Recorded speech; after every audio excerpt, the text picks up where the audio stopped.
I think I know almost everybody, but just by way of quick introduction, my name is Lee Schreiber, and I work here at Marin County Office of Education, but I'm only going to be up here for a brief moment and then pass it over to Amir. And I'm so grateful to him for being here today. We're very fortunate to have Amir Whitaker with us today. I know without question that his story and his insights are going to leave us with a great deal to think about, consider for our own professional lives and for the work that happens every day with students throughout Marin County. Amir is currently a senior policy attorney with the ACLU of Southern California. He has taught varying grade levels and has held teaching certifications in Florida, California, and New Jersey. He's written publications in places like Time Magazine, Washington Post. His autobiography, The Knucklehead's Guide to Escaping the Trap, so you guys have that in front of you, has been featured on ABC News and in the New Yorker.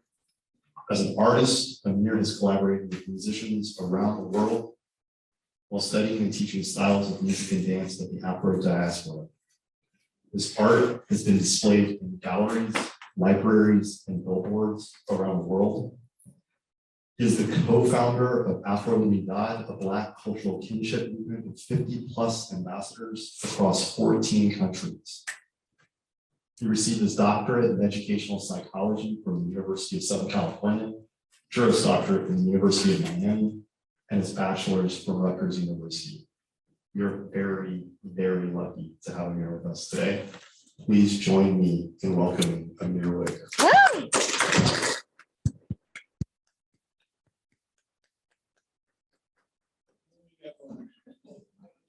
Thank you for joining. Thank you for the opportunity to speak today. Wow. Just got in last night from LA, and I mean, I think the weather is better up here than this is Southern California, at least right now. But beautiful morning, and I'm honored to be here and share some of my story. This actually isn't my first time in this building, and I'll share why. Some of you look familiar. And I'm going to be reading from my autobiography today. But I think the reason why I was in this building before is going to be in another chapter of my book. I like writing books. Even my autobiography, it's a trilogy. It's 3 books that will be finished later. I like Maya Angelou, you know, she had 6 autobiographies. And I'm nowhere near as great of a writer as her, by the way. But I feel my story, and all of our stories, because we're all writing books, happens in themes, you know, and have different voices. So let's see, I have a Prezi that I'll be going through today, just to share different things. So as was mentioned, I wear a few different hats, and 1 second. Thank you all for joining us online as well. Let's see.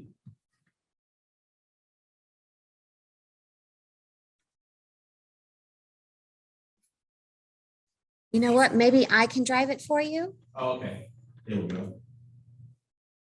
I think it's You got it good. Okay, great. Cool. As was mentioned earlier, I wear a few different hats. And one that I'm most proud of, and one that I share in common with all of you, is I'm an educator still to this day. I mean, every weekend I'm still teaching through my nonprofit project KnuckleHead. And this is a picture of our program when we started in Florida, in Miami. We started there now 11 years ago in 2012, when I was working in the juvenile courthouse there, and started working within the facilities there, and then we expanded and returned to California when I returned here as well. But I'll share some stories from Project KnuckleHead as well later through here. Also an author and speaker that was mentioned. Just honored that my book, my autobiography here, is featured in both community colleges, also in high schools and juvenile facilities and other schools as well. And it's aligned with some of the English Common Core standards as well. So I won't be reading just some of the different questions and different things that are embedded within the copies that you will receive today. That's more of a student, you know, teacher edition. But it's utilized from grades. I mean, some teachers are integrated in 6th grade, but up to community college level as well.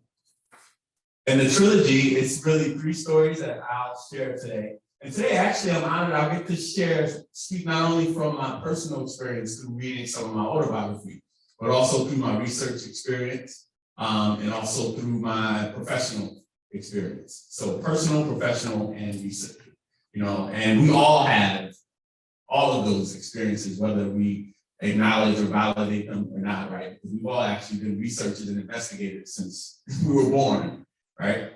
But my trilogy focuses on 3 stories. The first one is the real one, that escaping the trap part. And that's like Maya Angelou's I Know Why the Cage Birds Sing, if you've been able to read or be familiar with that text, where it's just her adolescence, coming of age in the Jim Crow South in like the 1940s and 50s. And mine's is similar, it's coming of age in the North in, the 90s and 2000s, but it's my adolescence. And it's written to really engage and connect with you. So it starts when I'm 15 years old. Some of the first parts I'll read from you. It starts at that age because that's kind of the target age that I wanted to get with the book, because that's when I started to think a little differently, and I think we can connect with you through our experience and similar things that I experienced. The second book is about what I call the triumph, spending 12 years in college and going through 5 degrees, and coming from someone who was kicked out of school, placed in an alternative school, arrested, and different things. And then first generation college, first generation high school graduate in some ways, and then navigating the system in the East, West, and South. And then last but not least, which is actually my favorite to write, is a book about travels, or my experience going through the world as someone who didn't really get to leave his neighborhood, and then when he's 21, he gets to travel on a fellowship in South Africa, becomes addicted to travel, and was able to go to 30 countries before 30. This is just like a 1-second glance of some of the countries. Italy, Brazil, and Croatia. That's how Marin looked this morning. South Africa, the Bahamas, Honduras, and Japan, Ireland, where I studied for a while, Panama, Belize, England, and Nicaragua, a few other countries. Hungary, that's one of my favorite countries, in Budapest, Belgium, Guatemala, Wales, which is really a principality, not a country, but Spain, Dominican Republic, and Mexico, a few other places, the Berlin Wall in Germany, Niagara Falls, which I grew up next to but didn't know about until I traveled there, Costa Rica and Scotland for the Olympics, and Vatican also principality. But so Street Traveler is just it's a book about the travels, but it's written in a way to engage young people to help. I don't like to say the word, just throw around like diversity and appreciation for culture and tolerance and different things, but it's my experience going through that as someone who grew up with people mostly looking like him, 70% Black in our schools and in our communities, and then experiencing the world. And I'm happy now I've been to 50 countries, just a few weeks, and thank you each for your patience, because I was just on a tour going through almost 15 countries since November. And that's why the Street Traveler isn't written yet, right? Because it started out as 30 before 30, but now, especially since, for example, 3 months ago, I got deported from Peru. So that's a short story. But that's something, when I first started writing the book, I didn't think I would experience, Lord. I didn't think I would experience that 3 months ago. So anyway, that brings me to being a civil rights lawyer, human rights lawyer. And the reason why I like to say human rights lawyer as opposed to just civil rights, because some of the things we fight for don't actually exist in law yet, right? And that there are greater things that aren't acknowledged in policies or practices. And I started out in the South working with the Southern Poverty Law Center, representing students who are either incarcerated or in educational settings, mainly in Florida and Alabama. I like to share this article here from the Daytona Times, because they called me a civil rights and education stalwart, and I actually had to Google stalwart, what that meant. I was like, that's something from Harry Potter. But it means someone who's brave, loyal, outspoken, or outstanding. I didn't necessarily agree with it. I was surprised. And I always like to compare it to the first time I was mentioned in the news. Now, at this point, I've been mentioned in the news over 100 times. But the first time, you see there it says, mom's son among 4 facing drug charges, Plainfield, New Jersey. And this is the article where it talks It says Whitaker, let's see, is this, yeah, oh, this pointed Esward.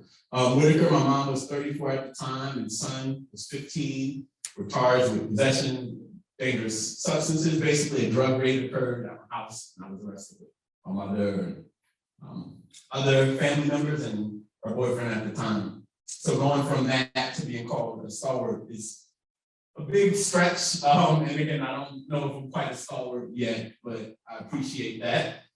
And then finally, the last hat that I wear is I'm an artist and storyteller. That's what I'm going to do today. There might come a point where I share like a song, if you all are interested in receiving it. But I like to think of myself as a storyteller. We're all storytellers. If you're an educator, you have to be a storyteller to engage youth, right? But I look at myself as a storyteller in the sense of like the West African tradition, what we call griots or chalets, where the historian kind of use music to tell stories of the village or of history. And I'm lucky to be able to travel the world and do that.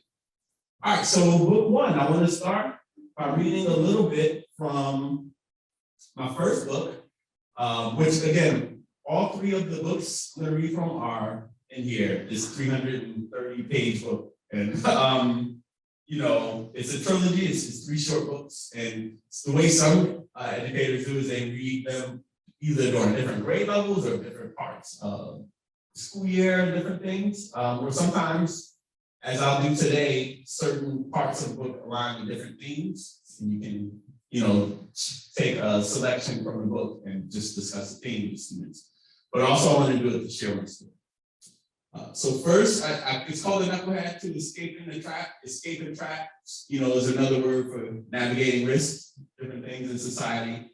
And throughout the book, you see my evolutions, understanding different systems and how they work, and some working as traps and some working as liberators. But I want to read the book description really quick, at least the first one, which is called Origins. During the first 19 years of his life, Amir is engulfed in a war without realizing it. Poverty and the war on drugs entrapped his neighborhood into a cycle of addiction, incarceration, and chaos. Dominating the drug trade at age 15 brings the world to his fingertips until he and his mother are arrested in a police raid.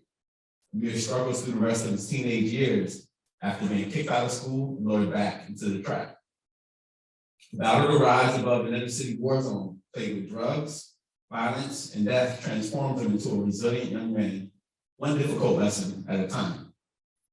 And now I want to read the preface or preface. I never really understood how to pronounce that word either, of the book, because in it reveals some things, and I guess it's sort of like a disclaimer too. Those of us born in the 1980s have witnessed significant shifts in our lifetime. The prison population has quadrupled. Many states have started spending more money on incarceration than education. Meanwhile, the cost of higher education and housing has multiplied. The salaries have barely budged. We were also born during America's longest and most expensive war, the war on drugs. As we adjust to the rhythms of our adulthood, we find it difficult to reconcile the principles that were drilled into us during childhood, justice, freedom, and opportunity, with our current reality. I decided to write this book for our generation and for future generations in hopes that we can avoid pitfalls. The KnuckleHead's Guide to Escaping the Trap is an abridged compilation of chapters from a trilogy set to be released over the next few years. The first in the saga is Origins, a raw look into my adolescent development. In retrospect, I realized these experiences have had a traumatic yet enlightening impact on my life. The devastating consequences of mass incarceration, the war on drugs, the school to prison pipeline are often expressed through endless statistics. My story is one of many that personalizes the system. Through sharing it, I hope to highlight the consequences of the trap at the individual, family, and community level. At 31, I realized that few things in my life have impacted me more than America's criminal justice system. This epiphany came after noticing I was taking care of 4 generations. There were monthly bills for my grandparents, my mother's living expenses while she moved in with me, my brother's commissary that I occasionally loaded with money while he was incarcerated, and my niece, who I had to help take care of because her father was in a cage. This financial strain from the multi-generational impact of mass incarceration influenced my decision to move from Miami to Alabama. I left an office where I valet parked my car and enjoyed a high-rise view of the ocean for a small cubicle sandwiched between colleagues in a sleepy town in the deep South. Then I'll talk a little more about other books. The two other books, Street Traveler and Million and Money on My Mind. But I'll talk a little more about those later. So my book goes through, my adolescence. It starts with my adolescence and my school experience. But I'll just give a summary of some of that right now. By the time I was in 7th grade, I had already been to 6 different schools. My parents moved around a lot, and I switched custody between my parents and grandparents at times, and one time even my aunt. So that's almost a school, every school year, right? And I didn't know then, but when studying educational psychology, I saw the research on how moving has an impact on student grades, right? Just changing of placement. By 9th grade, I actually failed more than half of my classes. And it wasn't because I was stupid, so clearly, long term, I turned out not to be. So much of an idiot as some thought earlier years, but I wasn't engaged, right? I wasn't engaged in school at all. I was missing school, it wasn't speaking to me. And I failed more than half my classes. My GPA after my 9th grade year was below 1.0. I remember not knowing it could get that low. 10th grade, that's when I was actually arrested when I was 15 over that summer, the first time I was arrested. Well, 11th grade, I was actually just removed and expelled from school. And it actually kind of surprised me because I was improving and I was doing better. And actually, at one point, my counselor told me, he said, wow, you got the highest grade in your cohort on the state examinations, because I missed it the first time, so I had to take it in the spring. And I received one of the highest grades, the highest grade in the math part. But my attendance was so bad, my behavior was so bad that I was still placed in alternative school, kicked out of traditional school. And also because of my arrest too, that being on my record.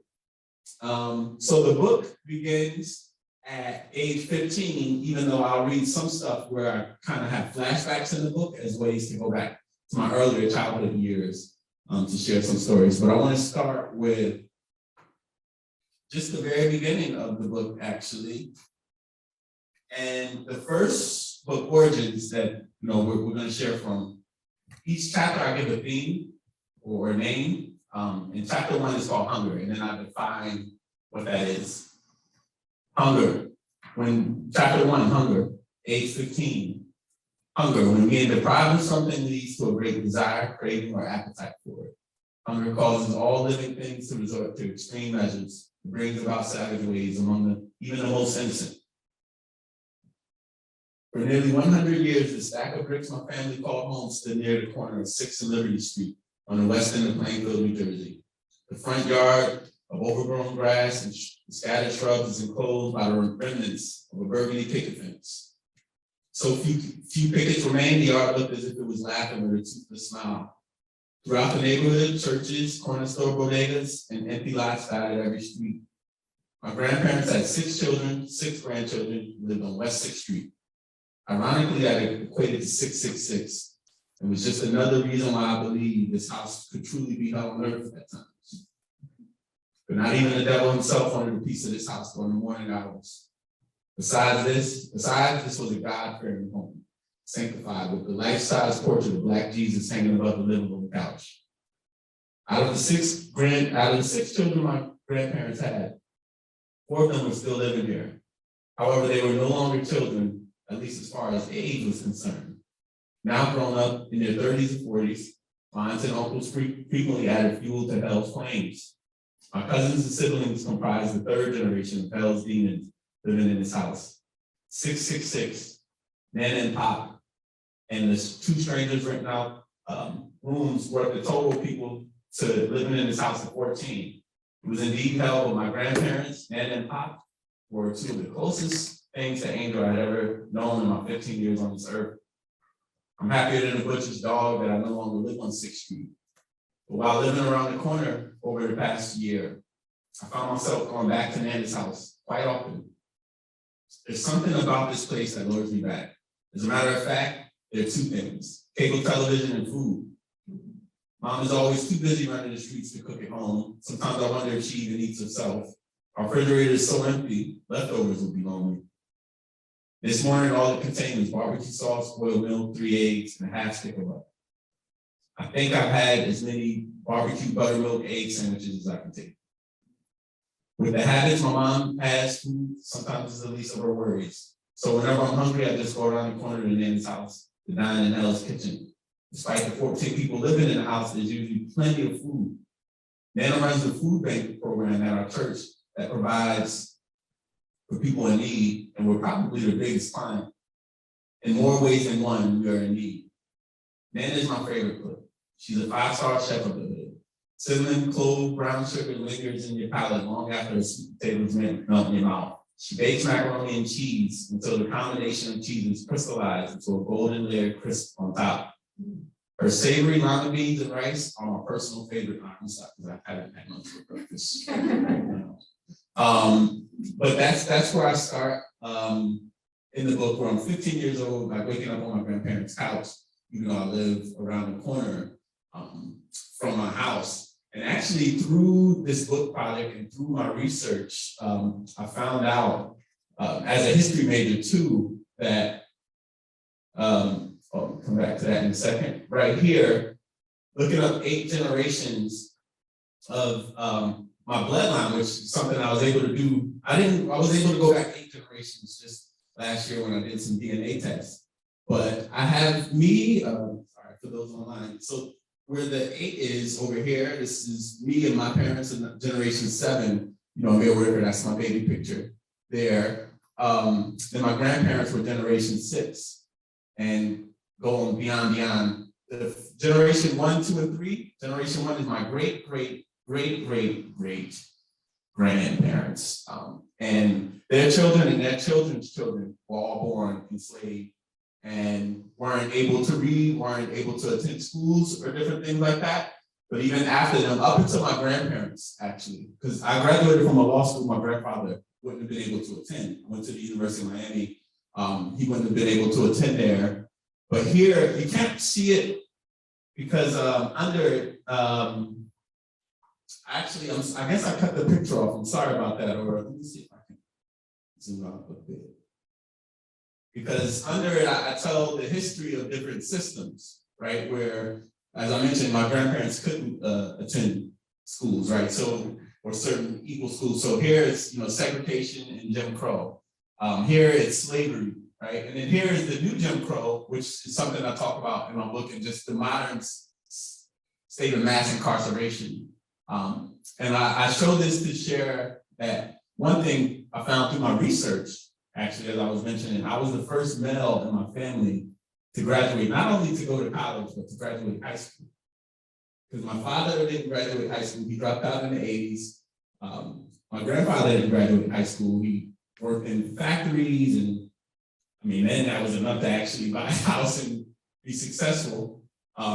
Great-grandfather worked on farms, and before that, great-grandparents and stuff, it was illegal for them to actually, learn to read.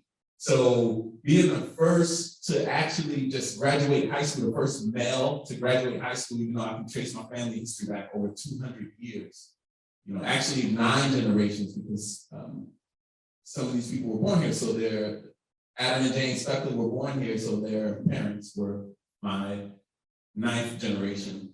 But I found that surprising. So as I read, talked about my grandparents, I wanted to bring all of my ancestors in here and share that reflection as well. So in my book, I talk about, as I mentioned in the first part, how some of these were just traumatic experiences, and I didn't realize that until actually sitting down in my adult life, writing about.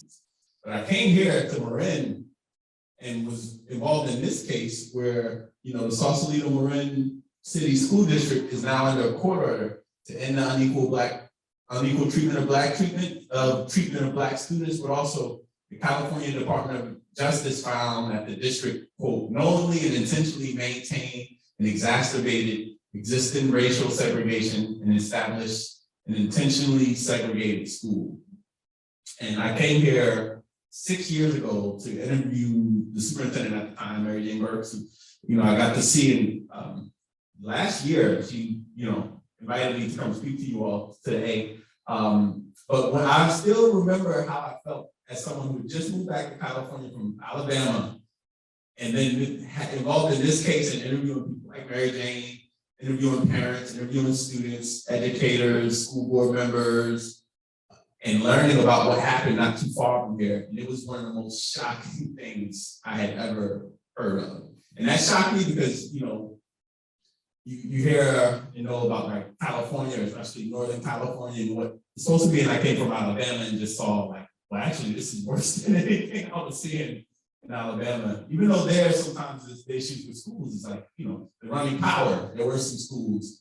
I remember I was there because they were still using corporal punishment in public schools, which they do there, to beat children in school still publicly.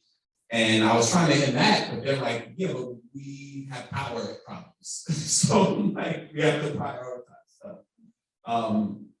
But this was my introduction to Marin years ago. And it was just a major part of my experience in education as a civil rights lawyer and as a human rights lawyer as well. Hold on, let me go back to make sure I talked about everything here. We talked about that. Yep. All right. So continuing on with my book, my autobiography, and my story, I want to read another portion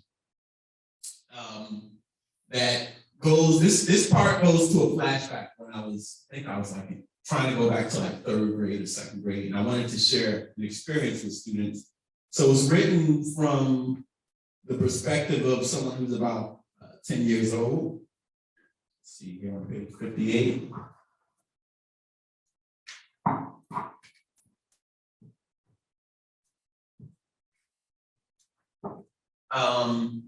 And then I'm talking about, this is the 90s. So the 90s, the discussion around children, being super predators, crack babies, this is amongst all of that, and recontextualizing my experience there. All right, it begins, it says, I don't know much about crack, but I do know selling it makes you a lot of money. People talk about how some students at my school are crack babies. This happens when kids' mothers smoke crack while she is pregnant with them. That's what they say happens to kids in special classes who need extra help. Sometimes I'm taken out of class to work with the special teacher, and I'll put that in quotes. They say I'm a good student, but my behavior gets in the way of me doing my classwork. They said it just means I need extra attention sometimes. I ain't no crack baby like the rest of them know. My mommy ain't smoked no crack when she was pregnant with me. She ain't as bad as these other crackheads out here. She just does it a little bit. She and dad will close the door and tell us not to bother them. They'll come out 5 or 10 minutes later, calm attitudes with their eyes looking like glass marbles. Always thought it made them look like squirrels. Next time they come out the room with those squirrel eyes, I'm going to ask them to get me another Power Ranger toy.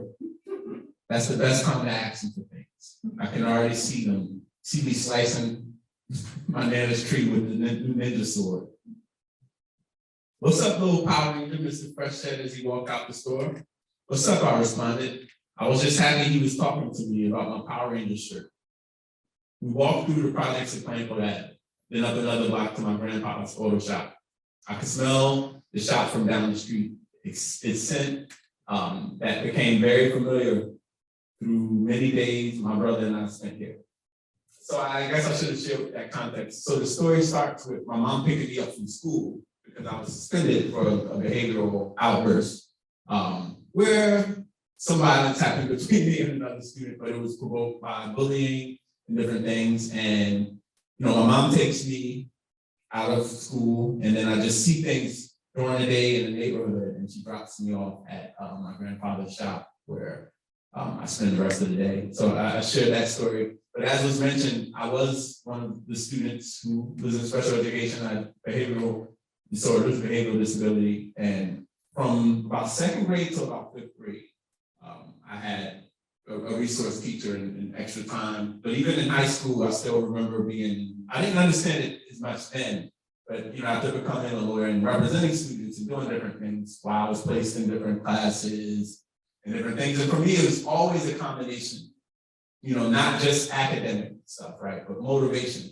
right? Just the willingness to want to do the work or even try to do the work. And of course, you know, you fall behind after a certain number of years, right? If you don't learn to read in K through third grade, then you can't read to learn after third grade, right? And you fall behind in different things. But a lot of students struggle academically and behaviorally related to different reasons. And then I didn't understand myself until studying education psychology. Now I actually want to read another part of my book where I mentioned someone who's from Marin County, or he went to school here. And I learned about this while I was doing the investigation. I guess I left that part out. I was working with UCLA Civil Rights Project, where I worked as a researcher when I first came up here to Marin. And they were contracted by the Department of Justice to do the interviews, do the research, look at the numbers, and that sort of stuff.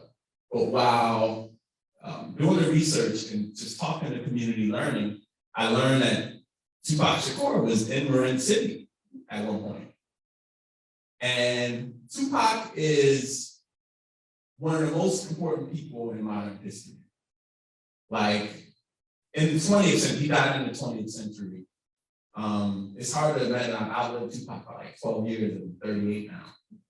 But I was just traveling through a bunch of countries, and a lot of them, you would see Tupac on this shirt. Whether I remember in Argentina and Cuba, where I also didn't have running water or electricity sometimes, but in places where they don't even speak the same language, and when you see Tupac on their shirt, and he's an icon, he's kind of like, you know, like Elvis, Michael Jackson, Madonna, like that level icon. He's one of the most important people.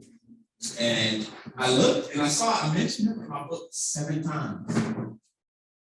Just me as a Black man writing a biography. I feel like most people who've come of age, Black men, young men of color, young men, you know, who've come of age during my era, Tupac was a very significant person.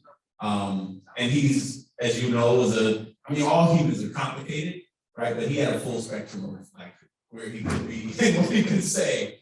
But he was from, or one point lived here, went to schools here. And so I want to share some of those portions here, but I think it's really important to honor your local heroes and icons. I mean, like I said, one of the most important people in the world.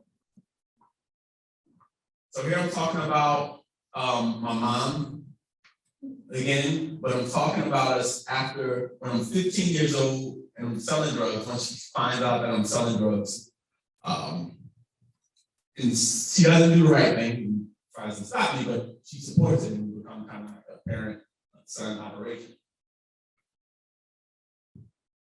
Regardless of her imperfections, I always thought I had one of the greatest moms in the universe. It reminded me of one of Tupac's favorite lines, famous lines. Quote, and even as a quack fiend mama, you always was a Black queen mama. I'm always grateful for my mom because I knew it could have been much worse. Many of my friends have family members, many of my friends and family members have mothers still living with their grandparents. At least my mom has her own place right now. Of course, she wasn't that perfect mom who cooked breakfast in the morning and dropped me off at school. She was one of those parents she wasn't one of those parents who gave her kids a 9 p.m. curfew on weekdays or 10:30 p.m. curfew on the weekend. The mom who forbade her kids from getting tattoos or putting her children on punishment for using drugs or alcohol. These were things I imagined a mother would do, but not mine. To the contrary, I couldn't remember the last time she cooked breakfast for us. She never had a driver's license, let alone a car to drive me to school. When I wanted to stay home from school, she didn't question me and didn't encourage me to reconsider. She never asked to see my report card. At age 15, I can go anywhere, anytime, and I don't have to tell anyone. I remember laughing at this parental guilt trip commercial that came on every night for years. It's 10 p.m. Do you know where your children are? Y'all remember that commercial? Do they still do that? Yeah. Right? Because that's just like, not going to do anything, but anyway, I I laugh out loud and think it's 10 p.m. and I have no clue where my mother is.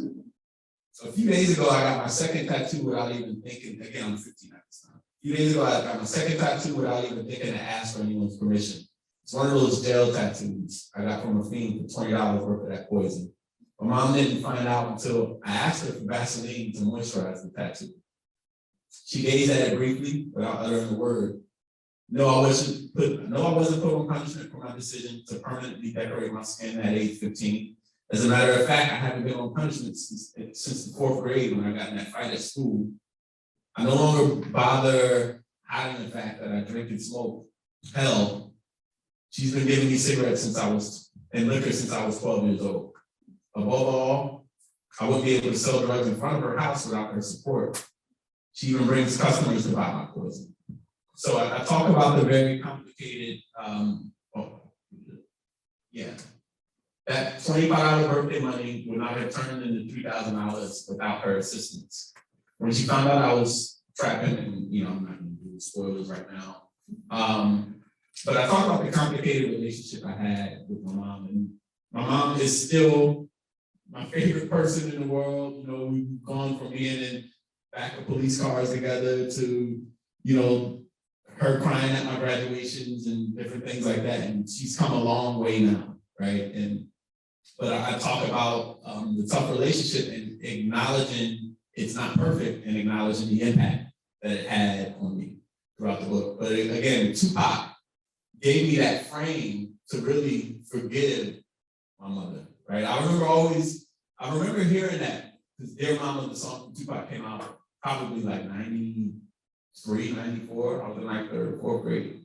And I remember my mom using drugs at the time, and I didn't have the understanding of the framework to forgive her, right? It was just like to criminalize her. I mean, at that time, the criminal justice system was actually exacerbating her addiction by putting her in a cage sometimes and taking her away from her children and doing different things.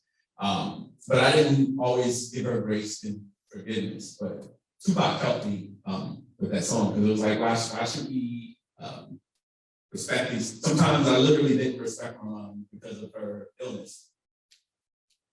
Okay, so speaking of being trapped, I now want to read a part in my book to where we're arrested.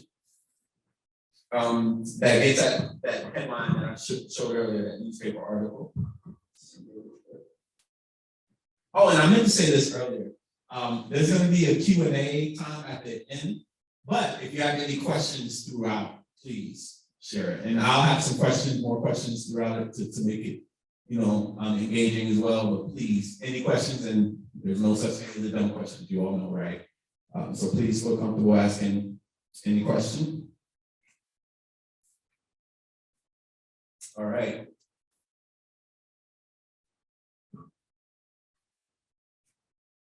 Okay, the thunderous slamming of the door signaled that I was alone. In my solitude, I had ample time to reflect. That's all I did here. Oh no, that's not. Stop here. Sorry.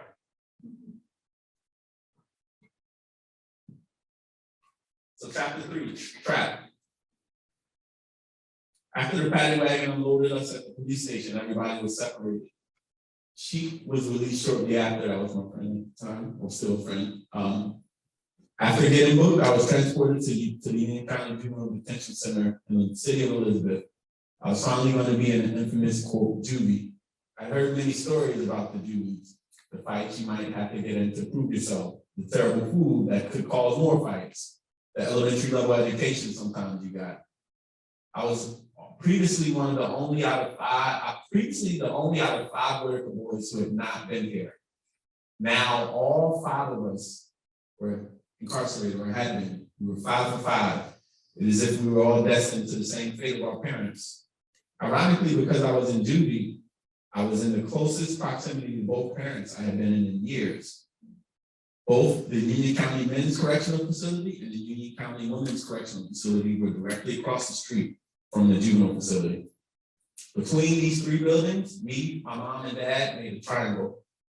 The triangle that had been broken for years, thanks to that poison. Now, that poison was the cause of all of our twisted reunification. I'd always heard that mothers could distinguish many cries and know exactly which one belonged to their child. I wonder if I cried loud enough. Would my mom know it was me across the street? Would my father know it was me here? What are the odds of a mother, son, and father all being incarcerated on the same block at the same time? Rare, I hope. I wasn't feeling too proud. A juvenile strip search, fingerprinted, given a number. Luckily, I wouldn't be alone. My cousin Pookie is still in here. His brother Rere just left here a few months ago. My brother also just came home a few weeks ago. There's always at least 2 out of the 5 Whitaker boys here at any given moment, they say. Somewhat notorious. By the time I finished my paperwork, it was lunchtime and I completely forgot how hungry I was. I showered and put on the one-piece gunmetal gray bodysuit they gave me and was escorted to my room. And then I'll talk more about that experience there.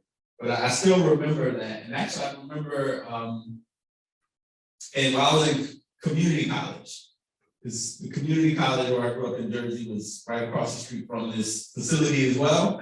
And while my mom was still incarcerated, actually, from that time when I was 15 and arrested, the drug raid, my mom was in there for several years, in part because of me, but also she let me do it. So, but they found a bunch of drugs, they incarcerated all of us. I was charged as a juvenile and given probation and not given that much detention time, but she was in there for years because of it.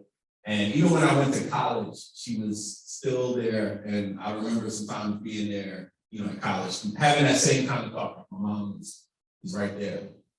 Now I want to read another part of my autobiography where I start to look at and see the trap. So the trap, they have a trap music, right? The trap in some communities is looked at as, well, it could be anything, but a trap, for example, a trap house is like a place where you sell drugs, where you're trapping, or the verb trap, like, oh, I'm trapping them, could mean to sell drugs. And here is where I start to notice a trap where just something that comes along with selling drugs, like that lures you into the trap, and call it hustleitis. But it's also another place where I quote Tupac. One of the 7 times that I mentioned Tupac, I probably mentioned Tupac more than God here. That does not mean I'm not religious, but it just shows the impact they had on my life. So here I'm 19 years old, 18, 19, and I'm starting college, and I was working in the supermarket and not selling drugs, but then once my college schedule, I had to take like day and night classes and different things. The supermarket essentially fired me. And I started selling drugs again. But it started out as like okay, just pay for gas money and help pay for college stuff. But then it grew into something called hustleitis. Sheik and I are sitting on over 17,000 now. We've risen to become princes of the blocks. Thousands of dollars in jewelry, shopping sprees, and magnums of champagne that I don't even like to drink. We'd easily have over $30,000 if we didn't spoil ourselves. Sometimes we spend it just as fast as we make it. The days of hunger as a 15-year-old are long over. The $5,000 worth of jewelry I'm wearing right now is proof of that. Although we have more than enough to eat right now, sometimes it makes us want more. A healthy appetite still exists. We are urban entrepreneurs who have expanded our operations to include other drugs. Just 2 weeks ago, we bought 10 bricks of heroin and 250 kilograms of cocaine. It's almost gone already. Each brick has 50 bags of dope, which brings us $500 in street sales. I'm going to skip this part. It was a little controversial actually at one of the schools, but I just talk about the process of cooking crack cocaine as a way to, because later in the book I describe how, the disparities that you would get with arrest, right? And how, and up until a few years ago, 1 ounce of crack got you the same as 100 grams of cocaine. And here I just go through the process of how all you basically do is add water and baking soda to cocaine, and that's how you get crack. But it somehow lawmakers somehow transformed it into a whole nother category or class. But I'm gonna skip that part right now. Yeah, so say crack is basically cocaine cake that you can sell to people in $10 rocks. Despite it being the same chemical, crack gets you a lot more prison time. We can make up to $12,000 in crack from 250 grams of cocaine or cocoa. Combined with our heroin, make over $10,000 a week in drug sales. We each take about 20% of that in profit. Not too bad for teenage entrepreneurs. Pick your poison, crack, heroin, coke. We even hustle weed and fresh white teas on the side to add a couple $100s a week. We can further satisfy our growing appetites. The money and power are an addiction we call hustleitis. It's nearly impossible to kick the habit. We're coming up in a world where the wicked are rewarded. Better yet, the wicked are worshipped. The rich and the hustlers are put on pedestals. The decadent lifestyle traps you. As Jay-Z said, quote, through this life, we become addicted, sort of like the fiends we're accustomed to serving. Fast, effortless money, end quote. Fast, effortless money and consistent money is hard to resist. Everybody wants to be a friend of the pusher man. Since a youth, the notorious B.I.G. warned us of the baggage that came with the territory. He dedicated his first debut album single to quote, all the people who lived in the building above, who lived above the buildings that I was hustling in front of, who called the police on me when I was just trying to make money to feed my daughter, end quote. You feel the stigma stinging from all non-trappers in the neighborhood. Thank God I don't have kids to support, but I've rationalized the choices I've had to make to quote, provide for myself. There's little to no economic opportunity here. We've created our own drug economy to alleviate the pain and humiliation of abandoned factories, underfunded schools, boarded up houses, and other monuments of hopelessness in our barren landscape. Some of my friends have already picked up adult charges, so they're ineligible by law to limited opportunities that do exist. Less than 20 years old and already hopeless of obtaining a lifestyle aside from trapping. As Tupac said, quote, no fairy tale for this young black male, some see me stranded in this land of hell, jail, and crack cells, end quote. I even employed my dad selling drugs for me down in South Jersey. He came to me after he was laid off. He was clean at the moment and promised he wouldn't use it again, but he's already showing symptoms. I may have very well provided my pop boots with that poison that made him relapse, but he kept begging for it and claimed he had no other way to get money. He wouldn't leave me alone until I gave him a pack. Dad hasn't even been out of jail too long. We make one hell of a son-father drug dealing team. He's down in South Jersey and comes up every couple of days for more of that poison. This ain't your typical father-son relationship. And then I go on more to talk about that. But here you see young Amir struggling with like the morality of what he's doing, acknowledging that, okay, it started out as chapter 1 where it was hunger, then it evolved into an addiction, into points throughout the book where I had to question, like, all right, who's the person who's actually addicted? You know, is it the people buying drugs from you, or is it you selling drugs to them with more, you have more than enough, right? And it started, I didn't read it, but it started when I was 15. The original goal was like, oh, I want some school clothes. Like, that's all I wanted. Like, I just want some school clothes. I don't want people to make fun of what I'm wearing.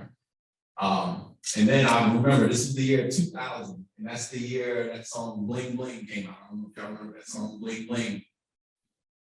Then I had to get some bling. To say the least, I still remember being infatuated and then setting another goal, like, okay, well, I have sneakers, I have clothes, now let me just get a little bling bling. And I think when you grow up in a country like America, where, you know, like, we worship the rich in this country, whether we say we like it or not, right? Go to the supermarket, look, when you're in the checkout aisles, look at all those tabloids and different things. It's like, turn on the TV, you know, just watching the lifestyles and stuff. And then also this country, throughout every point of its history, there have been just bad things done for money, here and abroad, you know? I mean, look at how California became a state, right? Literally California genocide. Local, state, and federal government policies, 150 years ago, not that long ago, 1850, 170 years ago, for the genocide of people. So I think young people coming up in America, we will do things to get money because we see things being done to get money and the value of money. And this book goes through that. And I was fortunate to be able to reflect on that in my adult life and see what impact. Because I'm still to this day, I'm one of the only people who, even among my friends who like just stopped selling drugs. You know, both times, first time I got caught, right? So the second time, like I just stopped, we were prosperous and like, I'm not gonna spoil it, what happened and how, but a series of things happened and I'm just tired of it, you know? But even then, it was still, my conscience I mentioned, right? That's what it was. I saw people who reminded me of myself when I was younger, right? And selling drugs to parents with kids in their car. And I remember people selling drugs to my mom when I was a kid, how I felt. You know, that conscience that eventually evolved, but many people never reached that point. Because I feel like our society still just wants us to be rich. I think the way we worship, you know, materialism and things in our society. So I had those questions to kind of force young people to it. And I'll never forget, usually whenever I read to students at the end, some will come up and say like, how did you do it? And how did you stop? In the school in Pennsylvania where students, all seniors have to read it, there was like a group of students who like ambushed me at the end to talk. And it was kind of like an originally one like how, like I'm addicted to the money, like how do you stop it? I was just like, you have to not want to cause as much harm and not worship the materialism much. That's really the only way. It's easier said than done, right? It's almost un-American in a sense. So that's trap and hustleitis. So I began actually journaling in community college, you know, and I think that was so important. And in the book, in the back of it, I actually include some of my journal entries in like chicken scratch, and you can see it. And I share that to share with students so they can see, you know, that they should journal as well. I think it was just one of the most important things I've done in my life, and even this book, right? It was eventually when I got to college, when I had those journals, all I had to do was go back to those journals. Throughout the whole 12 years of college, I was able to have these journals and reflections. And then I guess about year 6 of college, year 5, no, about year 4, 3, in undergrad, Facebook came out, and like I would write these long tangent Facebook status updates that were kind of like journaling too. But I highly recommend, you know, you have your students journal if they're not already, and it doesn't have to be an English class, right? Just English class does not have to be the only class with students, right? Or journal. I remember some teachers allowing us to journal like just the first 5 minutes of class, writing and different things like that can be helpful. But the second part of the books is called Million, the Money on My Mind. And it's mainly a collection of journals from when I was in college, you know, with a narrator, a third person narrator that I introduced as a character. So this is why I had 3 separate books as well, because the first book, Escaping the Trap, is first person written by me, right? The second book, Million Money on My Mind, is first person journal entries, but I needed a, you know, voice of God narrator. So I created a character that narrates and gives context in between. And it has a bit of a different voice. But I want to read something from this part of the book that shows my evolving identity and empathy, where, and almost karma as well, because this portion I'm gonna read here is from when I started teaching. In New Jersey, you can become a substitute teacher just once you have like enough college credit to be a junior, essentially. So you can substitute teach while in college, and that was my entry into education and how, yeah, it showed me a lot of things. That's what made me want to become a teacher initially as well. And sometimes it scared me away, as happened here. So April 2006. I don't know how much longer I can take this. The only way I can stomach this job is by adopting an apathetic attitude. I never thought I would say something like this, but I care too much. the right one? Yes.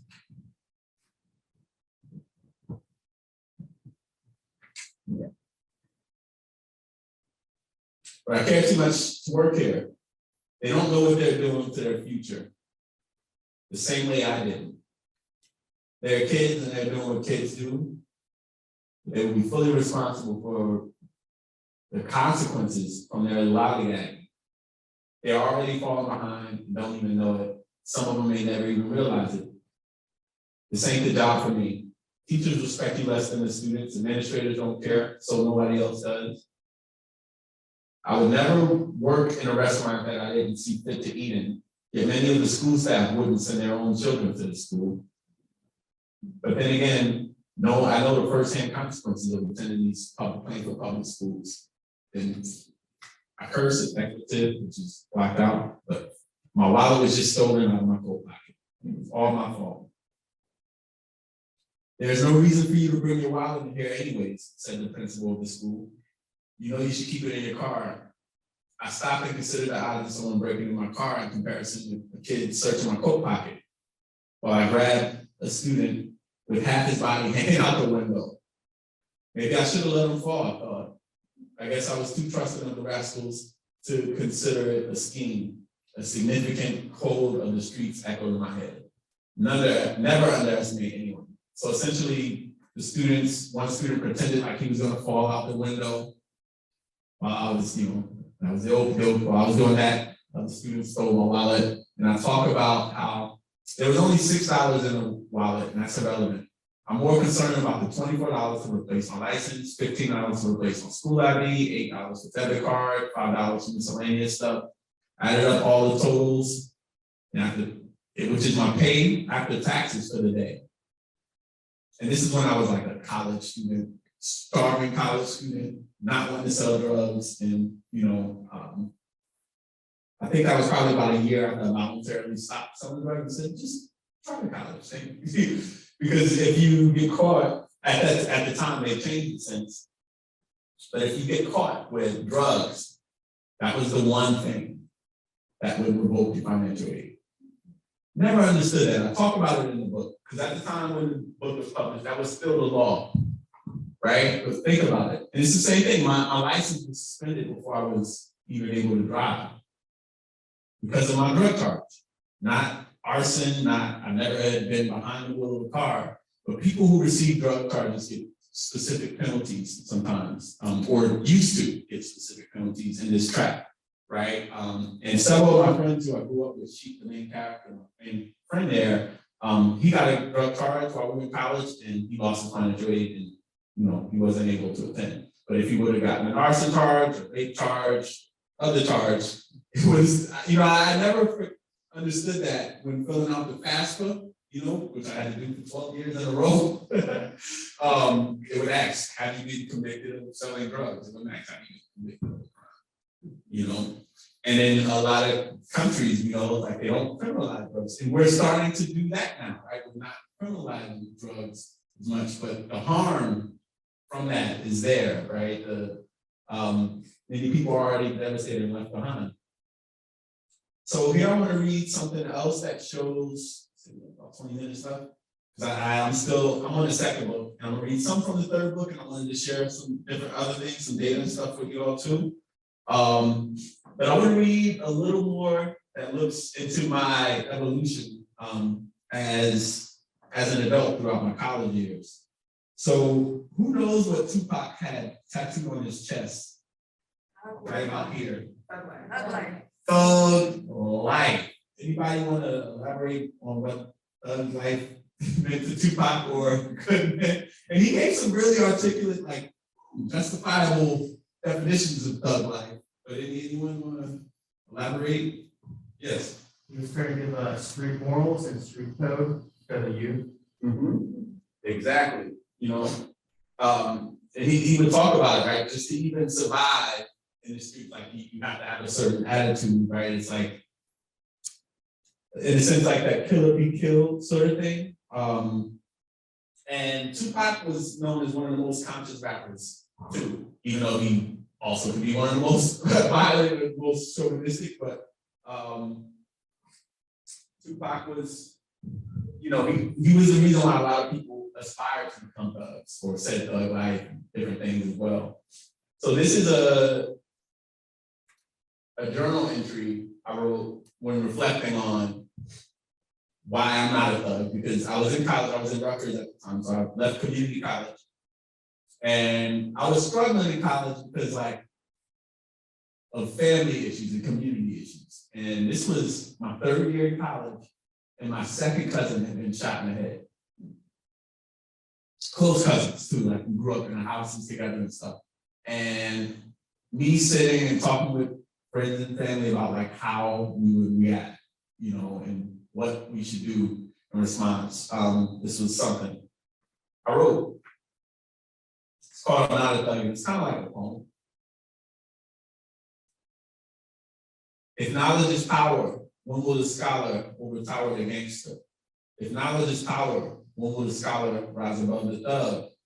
I'm not a thug, perhaps I'm a coward instead. Have you ever received a call saying your cousin's been shot in the head? Trust me, it's not a good feeling. Not a feeling I want to be responsible for. You ever watched someone overdose off the poison you sold them? Have you ever had a meal taken from your mouth? Have you ever been deprived of school clothing? How do these rappers glorify killings? I'm far too familiar with the feeling. They ain't thugs either, just ruthless houses without ceilings, like houses without ceilings. The sounds of ambulance sirens accompanied by 2 Black women crying. Pray for mom and grandma, we're endangered species dying.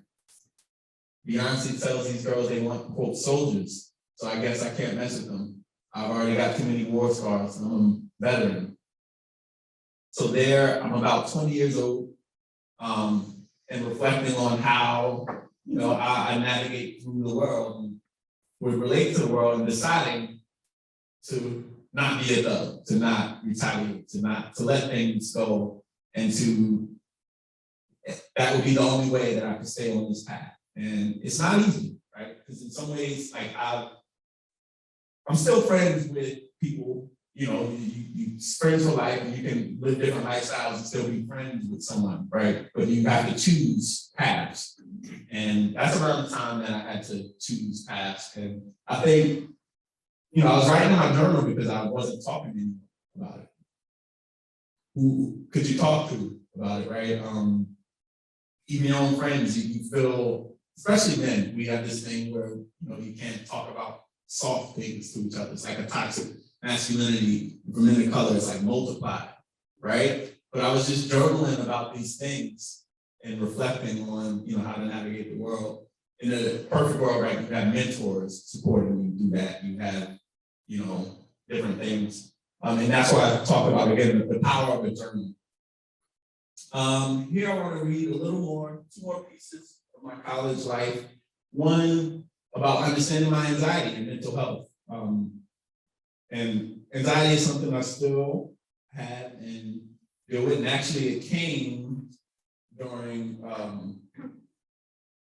law school was like what really, really broke me in terms of like anxiety, and I've never been the same since. But college and the workload and dealing with balance and, you know, work life and supporting yourself as an adult helped me realize some of this.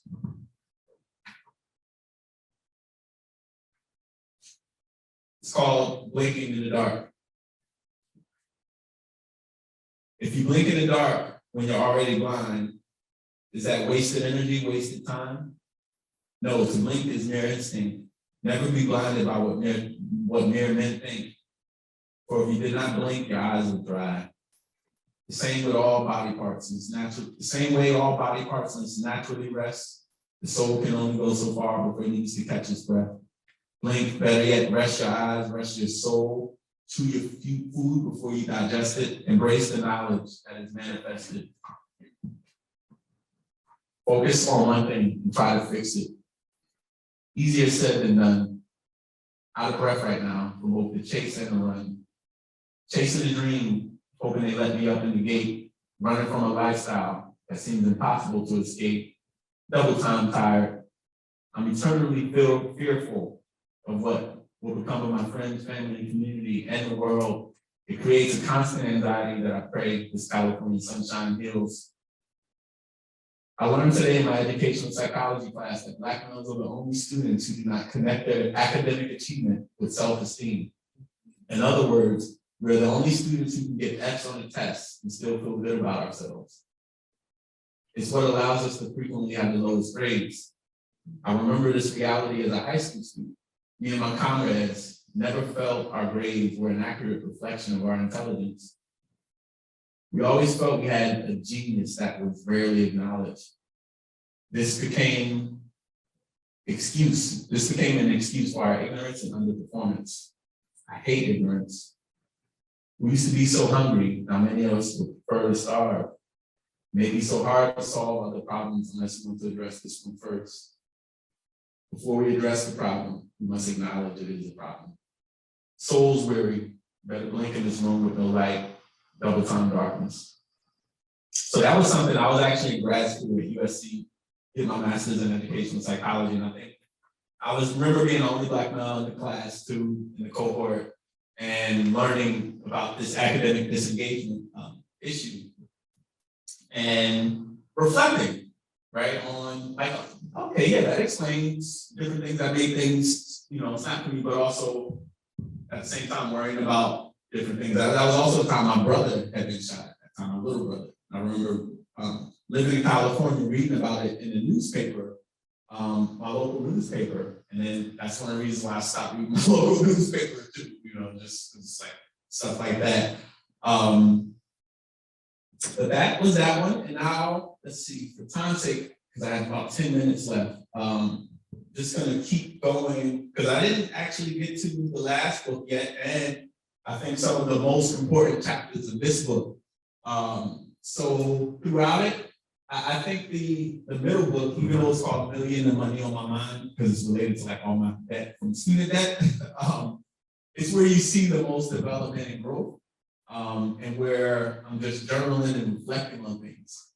Starting at community college, but going through undergrad, graduate school, and then law school. Law school was important because that's when I started to understand systems better, or just see them. I don't know if I would say understand better. That's when I was less naive, I would say, because just seeing patterns and trends over and over, I eventually just acknowledged it for what it was. And when I was in law school, both my brothers were incarcerated. So while I was studying one side of the law, they were experiencing another, and experiencing and going through a system talking about justice and law when both of your brothers were in there for reasons I felt they shouldn't have been in there, right? Made it extra hard.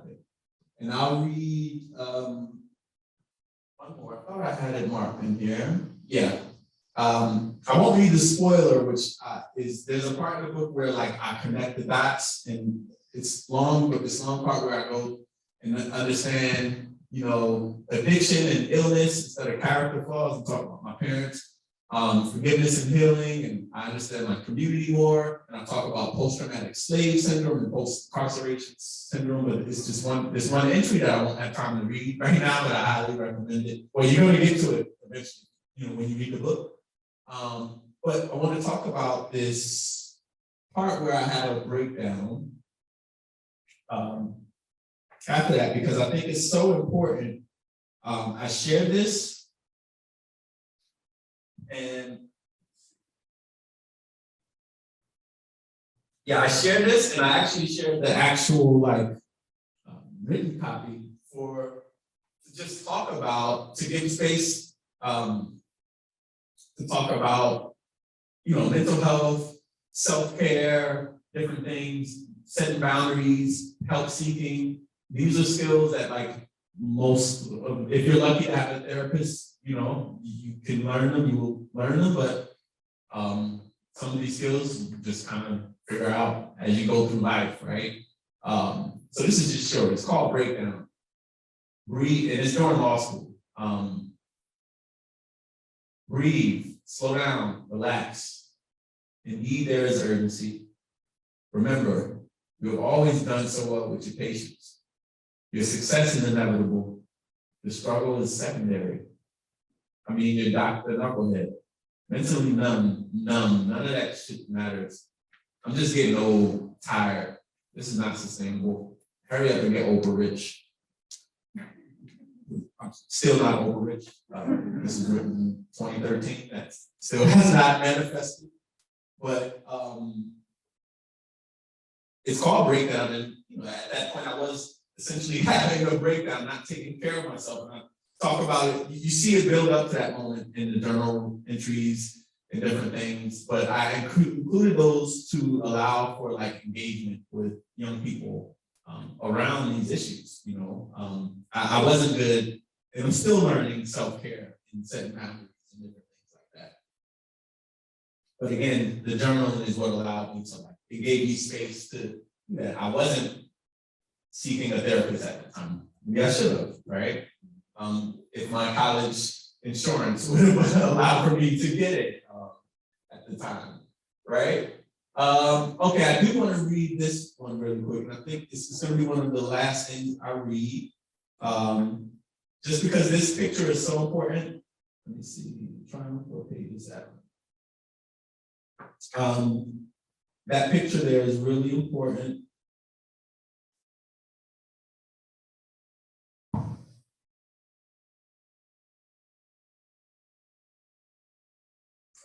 Actually, I'm not going to read that because there's some other stuff I'm going to share in this last 5 minutes, but I talk about it in my book. There's this section where I go through, I find this picture because I thought it was lost when my house got burglarized in Miami for the second time.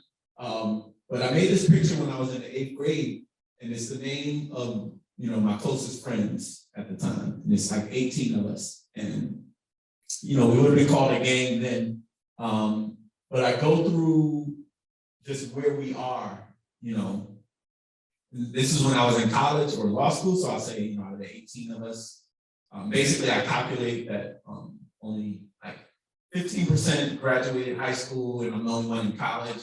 And actually more of the friends, I think 6 out of 18 had been shot. So like more of my friends had been shot and they graduated college. And I say, post-traumatic stress, like even people who go to war sometimes don't have that many. Someone who served in Afghanistan can't say 60 people they serve with have been shot, and just say like this is like a war zone, the post-traumatic stress and the needs we have.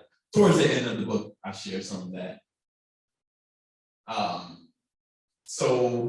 And I'll provide this presentation, the link to it as well. I don't have time to read from this book, unfortunately, but the last book is about my travels through the world, and it's something that it's still part of my education, right? It changed me and transformed how I view the world, experiencing these different countries. And I talk about it, how I use education as a passport. And I wish I had more time to share part of it, but I use this Malcolm X quote that says, education is the passport to the future, but tomorrow belongs to those who prepare for it today. And I say education is a passport because I, studied in several different countries and different continents. And even, here in California, what brought me here was graduate school initially, right? So education is a passport as well. And I share that with students, to be engaged around those issues as well. This is some ways that some classrooms are integrating my book, where they allow students to create, album covers or own little books that relate to the curriculum. Here, students were asked to reflect on songs that reminded them from my book, whether it's Elvis Presley Ghetto or Bone Thugs and Harmony First of the Month. There's a part that is rare, or Bon Jovi, Wanted Dead or Alive. I'm from Jersey, so I'm really honored with that one. But ways to integrate the book in arts, really, and expression into it. I did want to share some of this as well, because I wanted to share some local data, and I was trying to find more local data, and I forgot that, Marin County Office of Education, how small it is, right, and how different it is than other traditional LEAs and other districts. So I couldn't really compare much, but I did find this, the California Healthy Kids Survey data, and I want to share some of this because I think it relates to some of the experiences I shared. And I would be interested in looking at this pre-COVID, because I'm sure COVID impacted some of these numbers, right? But we found in 2021, 2022, according to the survey, 93% of students in the district reported high expectations. I think it's good, high. And 85% reported a caring adult, which is really important and critical. And only 6% of students reported smoking cigarettes. Oh, that was really good. At least when I was in high school, I feel like more than 6%, and I was among them, smoked cigarettes. But, and I left some notes there, vaping. What percentage of students do y'all think that the Healthy Kids survey reported vaping? Almost, it's like 45%, almost half of students said that they currently vape, according to the Healthy Kids survey within, the district. 27% of students said they considered suicide, 1 out of every 5, a little more than that. That is a lot. But again, I would love to see what this was before COVID, because a lot of my work at the ACLU actually is looking at the impact of COVID on student mental health. 47% said they currently use alcohol or drugs. 44% said they were drunk or high at least 7 times. It's almost half the students. I had to think like, man, but I said drunk or high at least. Oh, sorry, very drunk or high. That's what the California Healthy Kids survey said. Very drunk or high 7 times. Like I don't know if I could say like blackout from, So that's really high for teenagers. This is really important. Only half the students said reported routine breakfast, 47%. So some of you are working with people who biologically can't meet what you're trying to do, right? You can't, if you don't have breakfast, it's going to be hard for you to pay attention. 40% experience chronic sadness or hopelessness, and this one I have to share too. We want to do one last thing before we share some reflections, but the survey asked students how dissatisfied they were with different things. If they were dissatisfied with their life, unfortunately, 28% said they were dissatisfied with their life. 23%, 1 out of 4, 1 out of 5 said they were dissatisfied with their family. 14%, 1 out of every 7 said they were dissatisfied with their friends. But only 7% said they were dissatisfied with their school. So again, going to what I said before, where schools are the safe haven, the work you all do creates that space that is literally one of the most satisfactory parts of students' lives. So I want to thank you all for the work that you do, an opportunity to speak there today. And I know we're almost out of time, but I want to leave a little time for any reflections on this data or any questions. Yes. You mentioned your arrest when you were in juvenile hall. Was that your only type of incarceration? And if so, how did you get from that? Yeah, so that was my first time I was arrested when I was 15. And I was just detained for a few days, and then I was on probation for a year. Was able to get off, luckily. When I was 21, I was rearrested. Just for like ordering, basically standing in the place while black, and was able to beat that charge, but I still have to check boxes in Florida where I was, to be an educator, especially. I still have to check boxes for the juvenile arrest, which is like ridiculous. So I still carry that stigma. Yeah, thank you for that. But luckily, I've never been in prison.